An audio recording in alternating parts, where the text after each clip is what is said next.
Hi, everyone. Welcome back to our, what are we calling? I mean, this is like, it's become this, like more Yeah, consistent thing.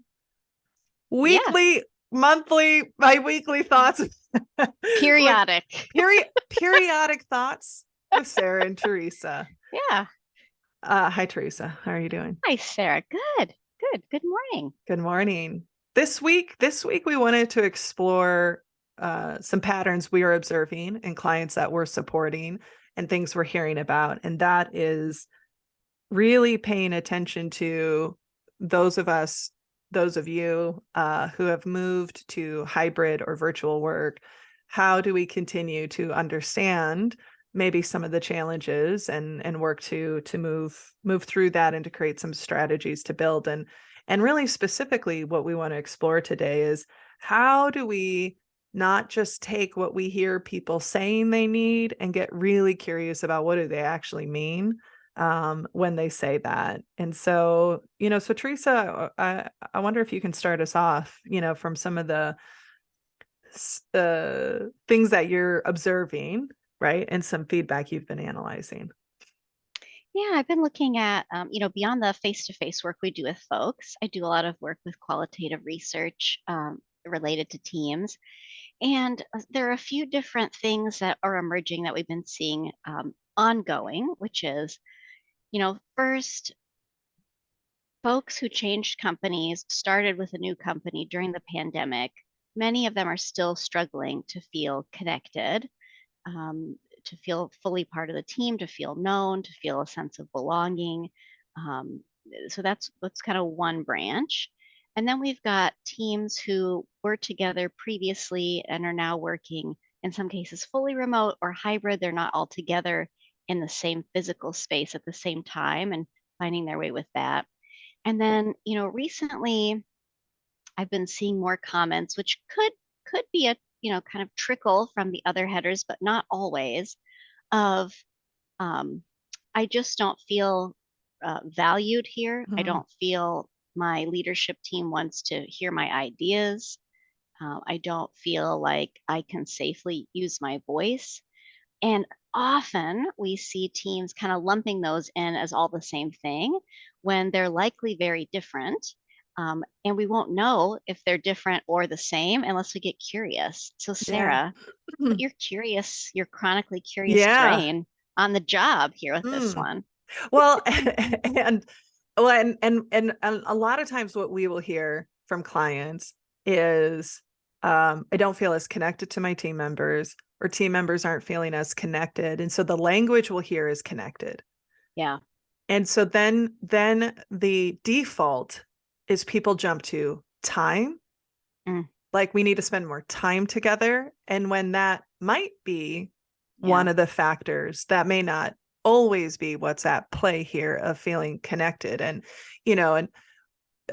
before this big sort of revolution of remote work, another place this sort of common language was used, but it meant thousands of different things, was communication, right? So for those of you who've either, analyzed, engagement scores, gathered feedback from team members, and it was, oh, leaders need to communicate more, our communication isn't good, we need better Mm, communication. And that's probably one of the most common things we hear, team members, leaders say, like, we need better communication, and they go to frequency of communication right. instead of getting curious about, well, what do you mean by communication? What does that look like? What are we missing? What are we, because sometimes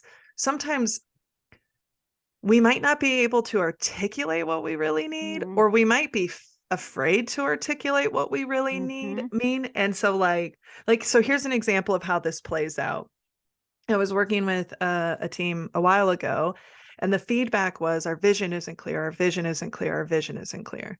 So what did we do? We pulled together a group to say, hey, we need to clarify the vision. We keep hearing this from folks that the vision isn't Mm, clear. And we brought in the people who were saying the vision isn't clear to be part of that mm, group. We refined it, we launched it, and we were still hearing the same feedback. The vision just isn't clear. And for me, I went, is it that it's not clear, or is it What is it? Is it that it's not clear, or is it that you don't agree with it?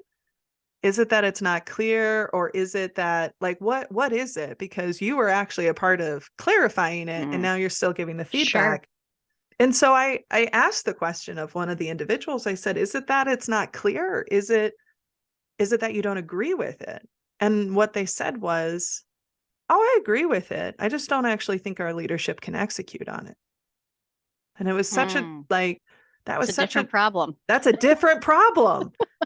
And I can appreciate that they didn't feel like they could say, Sure. "I actually don't have confidence in our leadership's team's ability to execute on this." That's a pretty risky Yeah. thing to say. And so it gets cloaked, right, through indirect language, right? Yeah. Uh Indirect language where we're trying to use language to get it up there, but we're not actually talking about like what's actually the problem, because that's obviously a totally different problem Right. Right. with different strategies and ways we need to approach it. So like one of the things that's really important, and this applies to working with teams, this applies to relationships, is check for meaning on what like language people are using, because it's really easy to go, "Oh, I hear people want to be more connected. Okay, that means more time because that's what it means to me." And instead, we need to get Yeah. curious to say, like, what's like, tease it out for me or help me understand, what are the situations when you Mm, don't feel connected? When do you feel connected? When, right? Like, and it's not even as simple as saying, "Hey, what do you mean by connected?" But you can certainly start there, because often language we'll right. use might not actually be what we mean. What's coming up for you? Yeah, I completely agree that a whole idea of listening, the default listening, what it means to me versus what it means to you.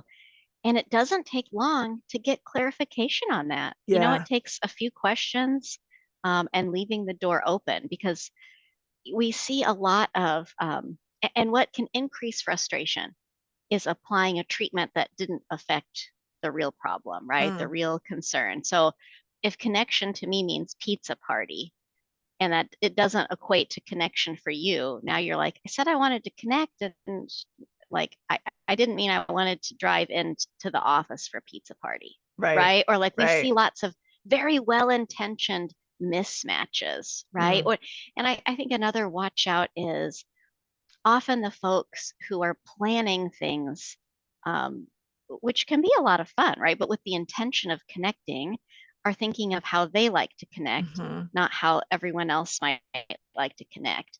And sometimes there's a watch out there for judgment of, you said you wanted connection, and then we had a pizza party and you Yeah. didn't come, and Yeah. it's like, Yeah. well, connection for me didn't equate to driving in for the pizza party. I mean, I love pizza and pizza parties, so don't get me wrong on any of that. Like there's clearly nothing And wrong with the pizza party. well, but even in that, it's like, and you might not. Yeah. And it's Yeah. totally okay to be like, pizza's not my thing. Having to drive in just to have Yeah. food is not Right. that's not enough to get me out of like being able to spend time with my kids. And Yeah. so I Pick them lovingly, up I from mean, I school on appreciate you, time. like, you're like, "Oh yeah, I mean, I have no problem with it, but it's also okay if you do." Yeah. Yeah. Absolutely okay. Yeah. And so I think the issue is when we're misaligning, Yeah. if connection to you means, I know you traveled this weekend and I want to hear about how this time with your friends went. And I didn't, and we didn't connect on that. And instead I said, you want to have soup at Panera? Like, and we didn't talk about it there either. We just talked more about work. That's a mismatch. Yeah, yeah. And when somebody is putting out a need, even if they're not articulating it clearly, and there's that misfire, or right, the mismatch, sometimes can like further Mm, uh erode the relationship or trust, or further deepen the belief that it's like, no, they just don't get it, because it's like, you're not hearing us. And again, I want to name that it is a two-way street. Like we hmm both parties, right, have to work on making sure that we're speaking more clearly, we're being able to ask explicitly, and we also understand there's power dynamics. We also understand there's hmm there's other dynamics that might hold people back from speaking as honestly as they might want to, whether it's, cultural, whether there's a real risk or any number Yeah. of things. Um, which is why it's so powerful that if you're in the position to actually implement some kind of change or Mm. activity in response to said feedback, that you spend some really good time making sure you understand it. And sometimes I think, when companies are doing employee engagement surveys, or I mean, I'll just say that because it's like the most common one, is there's not always follow up, Mm. you know, and so people go, well, they said leadership needs to communicate more, so we're sending more emails. And it's like, that's not, I said, well, what about the feedback told you people wanted more emails? 'Cause I don't know anyone that's like, I want Yeah. more emails. Um, and then it becomes a cycle of like, Oh, "Hey, you said you wanted better communication. We're sending more emails," right? I mean, kinda to your point about, like, you said you wanted yeah. connection, you didn't come to the pizza party, so, like, I don't know what to do anymore, like, you're just Yeah. difficult. They're just Right. difficult. Right. Right. And when really it's just there's, again, a need that's not being clearly expressed or clearly understood. Yeah. Um, and I And there's a think yeah, oh, go go ahead. ahead. No, go And ahead. there's a big, tie into the experimentation it takes to get closer to finding what works for everyone. Yeah. There are folks who are excellent members of the team who aren't going to want to do what you want to do, and likewise and reverse, right? And so how do you keep finding ways where, because the deeper those connections can become through a variety of interactions, Mm, the stronger they are, the more people might say, "Oh, you're going to be there? Okay, I will drive in," mm, or you know, make the time. Because I think something you've said so beautifully, Sarah, particularly over the course of the pandemic, it- and it happens in person for sure, and it's very easy to happen on Zoom or whatever platform, but people just hop to the task. Hi, everyone, mhm, let's just jump in. it, and when you show up with the vibe, none of us want to be on another Zoom or another Teams anyway, so let's just get to it. mhm. Well, gosh, you set the tone for the whole thing instead of let's take 3 minutes and hear from everybody real quick, and then we'll hop to our to-do list for the day, right? Like Yeah, it's a yeah. totally different tone. So I think humans can connect in a variety of ways, even virtually. Mhm, mhm. But it has to be intentional. Yeah, yeah. And it can't just be transactional. I mean, I think that that's, so some of the traps, right? Some of the traps we see is that people think culture building, relationship building can only happen in person. Yeah. That's a myth. I think about someone who's become like probably one of my like closest friends, Farah Harris. Uh, Yeah. we've never met in person. Yeah. But we have we've built an incredibly deep relationship through voice notes, through phone calls, through going on walks together, through, right, like all of that. And so one, that you can build culture and you can build relationship not only in person. And the other trap is to really default, especially in virtual, to your point, the task. And one of the ways we describe it to people is it's very transactional.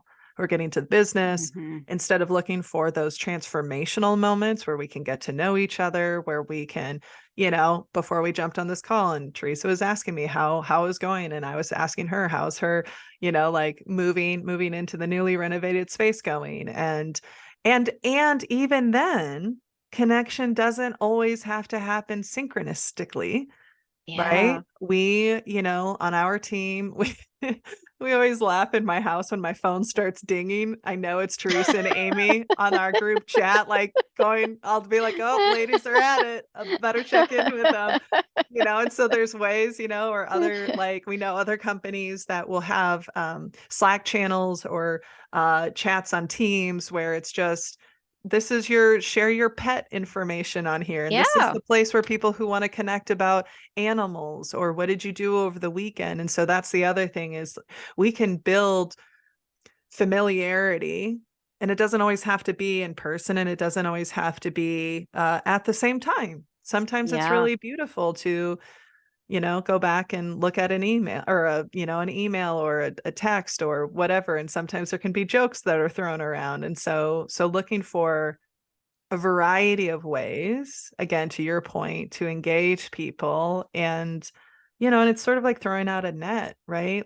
Some people will prefer the Yeah. in-person. Some people will prefer the like, we're talking at the same time. And there are a lot of people who, again, the in-person work didn't work for everyone. And, who will Right. appreciate the, oh, I can engage with that when I have time, or sharing something vulnerable actually is easier for me to do it through text instead of having Hmm. to speak to it. The one thing that I want to get your thoughts on, Teresa, a little bit is, that what you were saying at the start of this chat of uh, connection might be that people want to be seen, but Hmm. connection might also be that they want to be heard. Yeah. And, and what are some traps, or what are some tips that people can think about to make sure that people they're showing people that they're valued and that they're Mm. valuable. Yeah. I think a lot of the traps that are coming up for my mind, um, one is the open door policy, Mm, right? That's fine. You might have an open door. I love, Sarah, in the past when you've said that means I can shut it at any time, but also like it doesn't mean anyone's actually coming in, yeah. right? Doesn't mean I'm Right. actually seeking out. I'm still putting the responsibility on you to seek me out instead of me as the leader leaving my office to seek you and your voice out, right? So I think there's a watch out of the structure in place to be heard.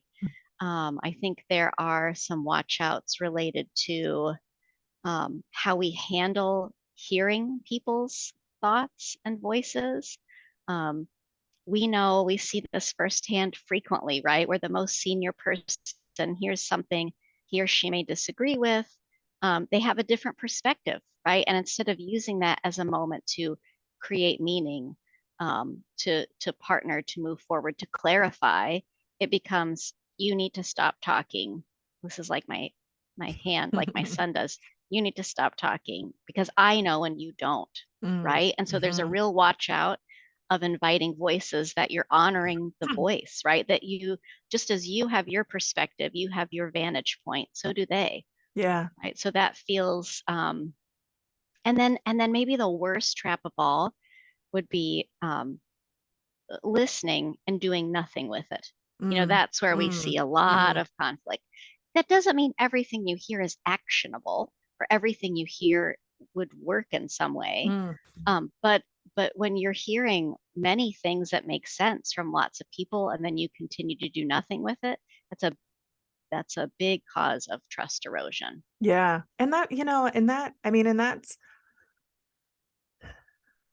there's, a simple way we can combat that, if you will, or is, I think about it as like closing the loop on, if Mm, somebody yes. brings an idea to you, and there are reasons why you can't, because again, Yeah. to the point you made, not everything we can take action on, and not everything is going to be appropriate or priority, or will we have the time. It might be like, that's a great idea. I would love, we can Yeah. do it. And we don't have the finances to pull that off.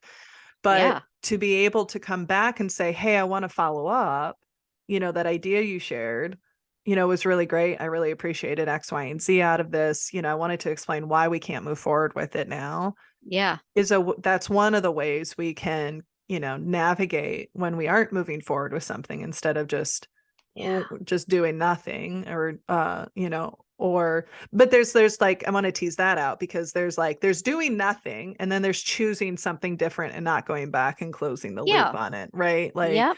and the doing nothing can be really, really detrimental, because when you give people time to imagine a new possibility, Yeah. it's hard when there's not action taken to move towards said possibility.